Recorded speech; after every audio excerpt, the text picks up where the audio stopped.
Hello everyone, welcome to History and Culture.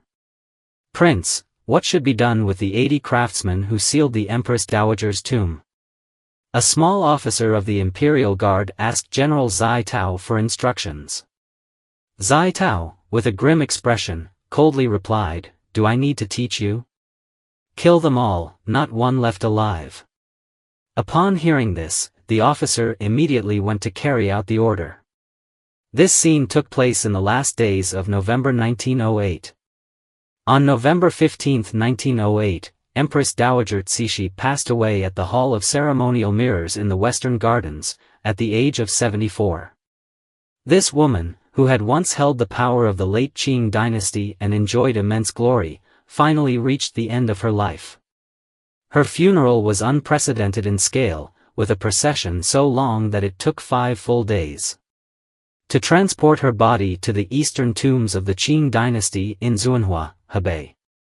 However, after Cixi was buried, the astonishing conversation occurred. So, why did Zhai Tao order the execution of all the craftsmen involved in sealing the tomb? Before answering this question, let me tell you a story. 2,000 years ago, there was a young man who saw a vast procession. So long that its end could not be seen at a glance. Curious, he went over and asked an old farmer who was working in the fields, "Old man, what is this procession?" The old farmer looked up, then answered, "Boy, you are really ignorant. This is the procession of the emperor. With guards leading the way, officials accompanying him, and no one leaving his side when he goes out." Upon hearing this, the boy's mouth dropped open. And he excitedly said, "Wow, so this is the procession of Emperor Qin Shi Huang. No wonder it's so magnificent. Being an emperor must be so satisfying, every man should have such an ambition." The young man was Liu Bang. From that moment on, Liu Bang set a grand goal: he too wanted to become an emperor. Because, not only did the emperor's procession appear so awe-inspiring, but the privileges of an emperor were not just limited to the glory of life. After death, he could enjoy unimaginable treatment that ordinary people could not even fathom. Imperial tombs were usually built with great luxury, filled with treasures, and sometimes even with beloved people buried with the emperor. So the emperor would not be alone in death. However, these privileges also brought troubles. Since imperial tombs were so extravagant and the treasures buried inside were priceless, grave robbers naturally set their sights on these riches. They kept trying to break into the tombs, even at great cost, to steal treasures from the deceased emperor. This situation meant that even emperors could not find peace after death. To prevent grave robbers from invading, emperors often built tombs that were extremely strong, with intricate internal mechanisms and clever designs, ensuring that outsiders could not easily gain access. However, grave robbers were no simple adversaries. They had great skills and would use their ingenuity to find ways to break in. In most cases, they eventually succeeded in entering the tombs and looting the treasures. Faced with this problem, emperors used their wits to come up with some solutions. One of the most brilliant methods was to keep the exact location of the tomb a secret. Genghis Khan did this, ensuring that no one knew the precise location of his tomb, thus reducing the risk of grave robbery. But for tombs like that of Emperor Qin Shi Huang, which had been under construction for years, almost everyone knew where it was located. It was clearly impossible to keep this secret. So, emperors had no choice but to take a more direct approach. They ordered the execution of all the craftsmen involved in the tomb's construction. This way, the design, structure, and locations of the mechanisms would forever remain a secret, unknown to outsiders. Because the tomb itself was so solid, even if grave robbers knew the location of the tomb, they would only be able to make futile attempts, watching helplessly without being able to seize the treasures inside. Now, returning to our original question, why did Zhai Tao order the execution of all 80 craftsmen who had sealed the tomb? It was to prevent the secret from leaking out. Once the craftsman revealed the secrets of the tomb, grave robbers would easily find the entrance. And they might even dig open Empress Dowager Cixisi's coffin to steal the treasures inside. Therefore, executing the craftsman and ensuring that these secrets were never revealed was the most effective measure at the time. According to historical records, Empress Dowager Cixi, the woman who held power over the Qing dynasty's politics for nearly 50 years, was undoubtedly the most powerful figure in the late Qing period, despite differing historical evaluations of her. Many viewed her as an incompetent, treacherous ruler, criticizing her greed, extravagance, and corruption, as well as her indifference to the suffering of the people during the nation's crisis, as she focused solely on her own pleasures and power. Under her reign, the Qing dynasty's politics and economy had fallen far behind the rest of the world. To preserve the empire, Empress Dowager Cixi should have rallied and initiated reforms. However, she was weak in foreign affairs, persistently following policies of territorial concessions and indemnities. While internally, she clung to conservatism, resisting reform and suppressing public dissent. Even when the nation's finances were strained and the navy lacked funding, Cixi continued to spend vast amounts of the people's resources on the construction of her own luxurious pleasure palace, the Summer Palace, Yihuan. At this point, she seemed utterly out of touch. Immersed in her indulgence, indifferent to the national crisis, and merely going through the motions, not caring about the dire situation facing the country. While alive, she lived in extravagant luxury, and after her death, she continued to enjoy unimaginable wealth in the afterlife. Her tomb construction began when she was 38 years old and was completed in the 5th year of Emperor Guangxu's reign, 1880, taking 6 years and costing over 5 million taels of silver. Yet, even with such enormous expenditure, Cixi was not satisfied. After inspecting it herself, she deemed the tomb too simple and immediately began a large-scale renovation. After 13 years of construction, the tomb was finally completed on October 18, 1908. With a total of 18 years spent building it, the scale and luxury of the tomb can only be imagined. During the construction of this grand tomb, Empress Dowager Cixi did not forget to prepare lavish burial items for herself. Some historical records state that her coffin was filled with treasures, which were truly jaw-dropping. The bottom of the coffin was lined with 3 layers of silk cushions woven with golden threads, over 30 centimeters thick, with a layer of pearls on top. She wore a phoenix crown adorned with pearls, the largest of which was the size of an egg, its value immeasurable. As for gold and gems, one could casually grab a handful, which would be more than enough to last a common person a lifetime. However, these treasures, gold and jewels, seemed insignificant compared to some of the rare items in the coffin. Empress Dowager Cixisi's coffin contained 27 exquisitely carved jade Buddha statues, each worth over $10 million. Furthermore, at her feet, there were jade carvings of watermelon, melon, and cabbage. These agricultural products were considered priceless, worth their weight in gold. Additionally, hundreds of gemstone-carved peaches, plums, apricots, and dates were placed beside her, signifying not just her love for luxury food, but also her interest in symbols of abundance and harvest, with these agricultural products being even more valuable than ordinary treasures.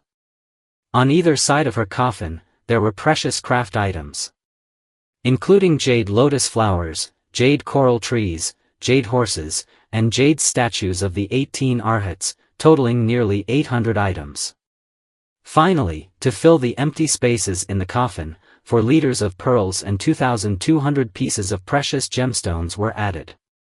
Experts estimate that the total value of the treasures in Cixisi's tomb was at least 100 million taels of silver.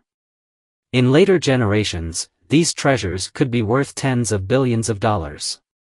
In any case, Empress Dowager Cixisi's tomb and its treasures are regarded as some of the most luxurious in history, and they remain a subject of fascination and discussion to this day. It is worth mentioning that Empress Dowager Cixi took extreme measures to prevent tomb robbers from entering her mausoleum. Before her death, she foresaw that the treasures inside would certainly attract the attention of tomb robbers. To ensure the safety of the tomb, she gave special instructions that after the tomb was sealed, all the craftsmen involved in the construction must be killed. She believed that only in this way could the entrance to the tomb remain a secret forever. And the robbers could only dream in vain, never being able to enter. However, no one expected that, despite such strict secrecy measures for Cixis's tomb, it would be looted by tomb robbers less than 20 years after her death. Even more shocking was the fact that the robbers boldly entered the tomb through its entrance, as if nothing was difficult. So, how did the robbers find the entrance to the tomb? It turns out that the sealing of Cixis's tomb was not perfect. There were 80 craftsmen involved in the sealing work, and one of them, a stonemason, miraculously escaped death. This stonemason, whose surname was Zheng, knew well that his participation in sealing the tomb meant he was destined to face death. Throughout history, craftsmen involved in the construction of imperial tombs were never allowed to live after the tombs were sealed. Zheng was already very old, and his only hope was to die without too much suffering. After the tomb was sealed, Zheng, like the other craftsmen, was taken to a hillside by the guards to face execution. While waiting, Zheng, with a complicated mood, drank half a bowl of white wine and lay drowsily on the hillside, waiting for the guards to arrive. Just then, an unexpected event occurred. A large stone rolled down the hillside and struck Zheng's head. Blood immediately flowed from his head, and it seemed that he had died on the spot. However, in reality, the large stone did not directly hit Zheng, it was the debris from the stone that struck him. Coincidentally, the guards who were carrying out the execution saw Zheng lying in a pool of blood and assumed he was dead. So they did not check further.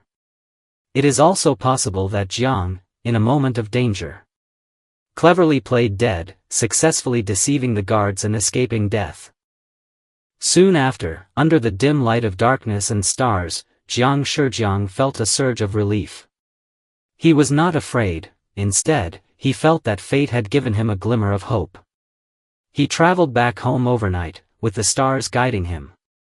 Because all the families of the craftsmen involved in sealing the tombs were granted generous compensation. Zheng and his wife took the opportunity to leave their hometown, quietly moving to a distant place and starting a new life. To avoid being recognized, Zheng decided to change his name, choosing the name Wang Er. This name was simple and inconspicuous, and the upper part of the character, Zheng, coincidentally resembled Er Wang, giving it an air of secrecy. However, 20 years later, Zheng's past still had not fully escaped him. A few soldiers, who were subordinates of Sun Dianying, eventually found their way to his door. According to relevant historical records, in the summer of 1928, Sun Dianying stationed his troops at Moshen Bridge in Zetian, which was only 1 mountain away from the eastern Qing tombs. Sun Dianying had originally been a gangster. In his youth, he had been a bandit, addicted to gambling, drinking, and engaging in various vices. He was a man of many flaws. In the fall of 1925, he went to Shandong and sought refuge with Zhang Zongchang. 3 years later, Sun Dianying changed allegiances and joined Chiang Kai-shek's side, becoming one of Chiang's subordinates, serving as the commander of the 12th Army in the 6th Corps. However, despite following Chiang Kai-shek, he did not live the life he had hoped for. On one hand, Chiang viewed Sun as having a complicated background. On the other, he knew Sun was unreliable, and Chiang trusted his own inner circle more. So Sun Dianying did not receive much trust or promotion from Chiang. Thus, although Sun Dianying held power, his life was filled with misfortune, especially with his excessive behavior, gambling, drinking, and indulging in vice.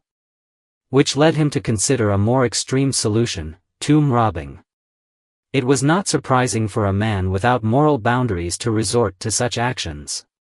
And at this point, Sun was already a military commander in the nationalist government, with soldiers at his command, making the tomb robbery unusually easy. To cover his tracks, Sun Dianying declared martial law around the eastern Qing tombs, claiming a military exercise. But in reality, it was a cover for his tomb robbing plans. This allowed him to lead his men to search for treasures without concern. However, the tomb was so vast that finding an entrance was like searching for a needle in a haystack. After several days of effort, there was still no progress. At that point, one of Sun's soldiers told him that his father had a friend who knew where the entrance to the tomb was. It turned out that this soldier's father had once had some dealings with Zheng He. Once, when Zheng had been drunk, he revealed a secret to the man: "I personally sealed the entrance to the Empress Dowager Cixis' tomb." Hearing this clue, Sun Dianying was overjoyed and immediately sent someone to find Zheng He, asking him to lead the way. The problem was easily solved, and Empress Dowager Cixis' tomb was finally opened by Sun Dianying. Sun Dianying and his men, in their greed for the treasures inside, even dragged Cixis' body out of the coffin. Who would have thought that, just 20 years after her death, the tomb of one of the most powerful women in Chinese history, Empress Dowager Cixi, would be subjected to such a large-scale robbery? According to historians' comments, Empress Dowager Cixi lived a controversial life, and the plundering of her tomb may be the universe's response to the karmic consequences of her actions in life. This is the History and Culture channel. Liking and subscribing are the greatest help and support to us. Thank you everyone, and see you in the next time.